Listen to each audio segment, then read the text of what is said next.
When dealing with electrical installations, accurately sizing feeder conductors is paramount for safety and efficiency. Specifically, when sizing feeder conductors for loads demanding less than 100 amps, the National Electrical Code, or NEC, provides guidelines to ensure proper ampacity and prevent overheating.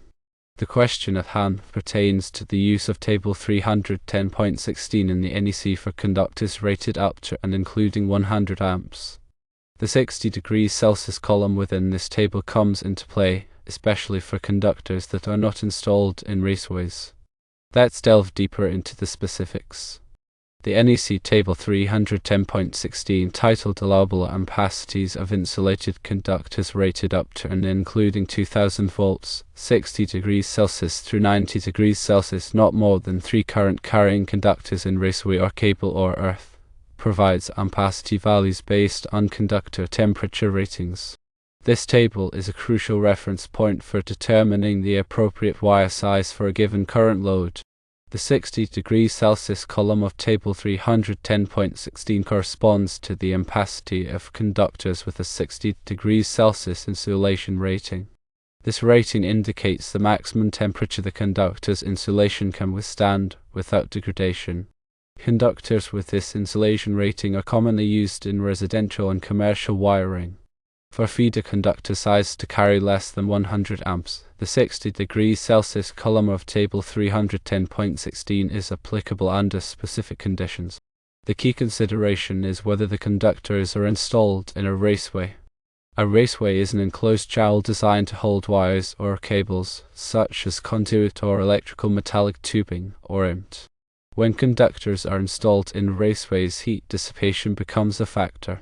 Raceways can restrict airflow around the conductors, potentially leading to higher operating temperatures.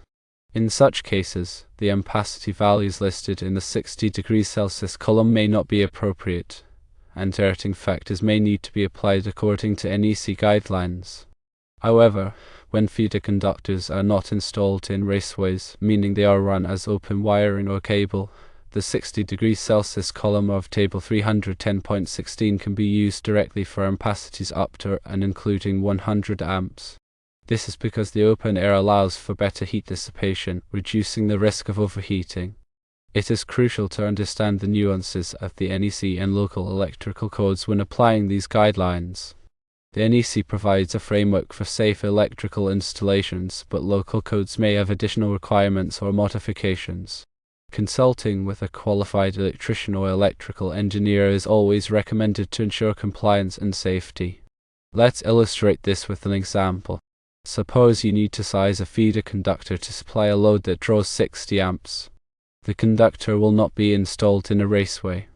According to Table 310.16, using the 60 degrees Celsius column, a copper conductor with a size of number 6 American wire gauge, or AUG, would be suitable, as it has an ampacity of 55 amps at 60 degrees Celsius. However, always double-check local codes and regulations, as they may require a larger conductor size for safety or other specific reasons.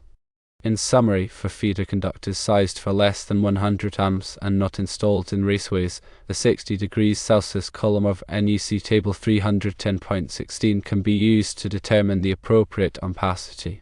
Always verify compliance with local electrical codes and consult with qualified professionals to ensure safe and correct electrical installations. Understanding the proper application of NEC tables and guidelines is crucial for anyone involved in electrical work.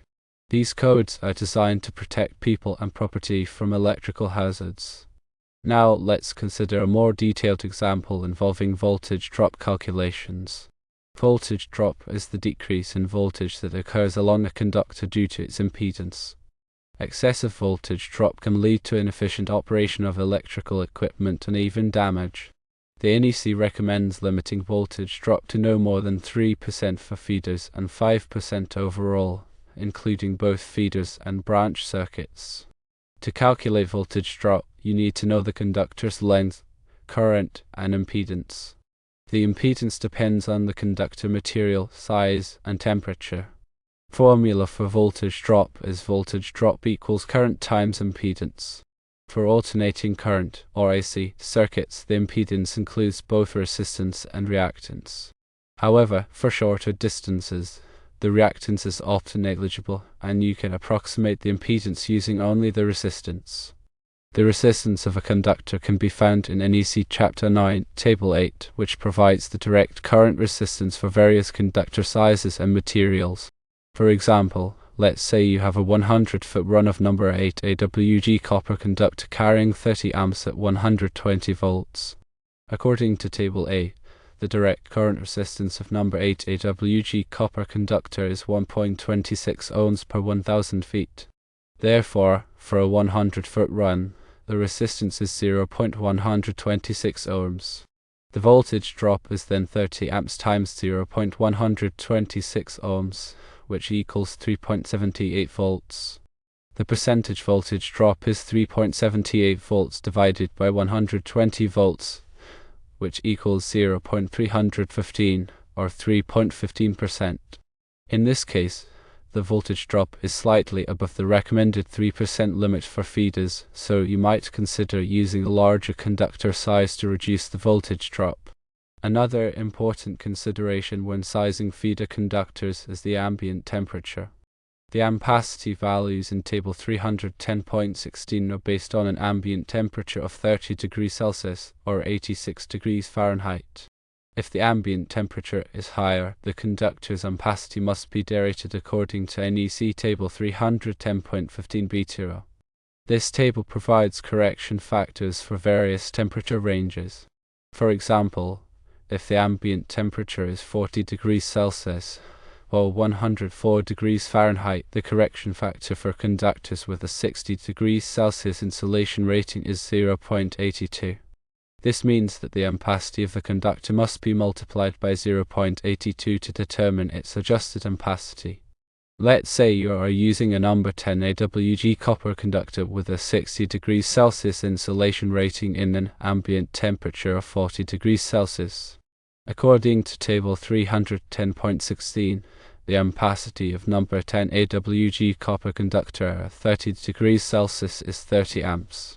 However, with a correction factor of 0.82, the adjusted ampacity is 30 amps times 0.82, which equals 24.6 amps. Therefore, in this case, the number 10 AWG conductor can only safely carry 24.6 amps. It is also important to consider the number of current-carrying conductors in a raceway or cable.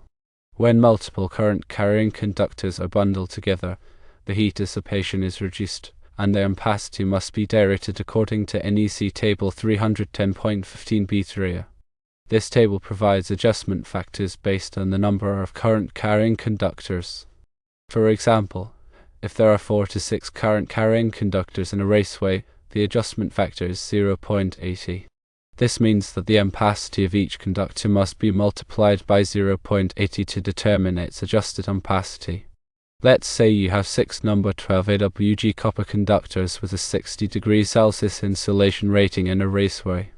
According to Table 310.16, the ampacity of number 12 AWG copper conductor at 30 degrees Celsius is 20 amps. However, with the adjustment factor of 0.80, the adjusted ampacity is 20 amps times 0.80, which equals 16 amps. Therefore, in this case, each number 12 AWG conductor can only safely carry 16 amps. In addition to ampacity and voltage drop, it is also important to consider the overcurrent protection for feeder conductors. The overcurrent protection device, such as a circuit breaker or fuse, must be sized to protect the conductor from overload in short-circuit conditions. The NEC provides guidelines for selecting the appropriate overcurrent protection device in Section 240.4. Generally, the overcurrent protection device should not exceed the ampacity of the conductor it is protecting. However, there are some exceptions to this rule, such as when the conductor is supplying a motor load or when the conductor is part of a multi-outlet branch circuit. For example, if you have a number 10 AWG copper conductor with an ampacity of 30 amps, the overcurrent protection device should typically not exceed 30 amps. However, if the conductor is supplying a motor load, The overcurrent protection device may be sized higher according to NEC section 430.52. Furthermore, it's essential to differentiate between conductors and cables. A conductor is a single wire, while a cable consists of two or more conductors bundled together within a protective jacket. The NEC has specific requirements for the installation and support of cables, which can be found in Article 334. When installing cables, it is important to avoid damaging the outer jacket, as this can compromise the insulation of the conductors inside. Cables should be properly supported to prevent strain on the conductors and terminations. The type of cable used should be appropriate for the environment in which it is installed. For example, underground feeder or OFF cable is designed for direct burial in the earth, while non-metallic sheath cable or NM cable is designed for indoor use in dry locations. In addition to the NEC, other standards and regulations may apply to electrical installations depending on the location. These may include local building codes, state electrical codes, and industry standards such as those developed by the Institute of Electrical and Electronics Engineers, or IEE, and the National Fire Protection Association, or NFPA. It is important to be aware of all applicable requirements and to ensure that electrical installations comply with these standards. Regular inspections and maintenance are also crucial for ensuring the safety and reliability of electrical systems. The electrical equipment should be inspected periodically for signs of wear, damage, or overheating. Loose connections should be tightened, and damaged components should be replaced promptly. Ground fault circuit interrupters, or GFCIs, should be tested regularly to ensure they are functioning properly. In conclusion, sizing feeder conductors correctly involves a thorough understanding of the NEC local codes and other applicable standards. It requires considering factors such as ampacity, voltage drop, ambient temperature, number of current-carrying conductors, and overcurrent protection. By following these guidelines and consulting with qualified professionals, you can ensure the safety and reliability of electrical installations.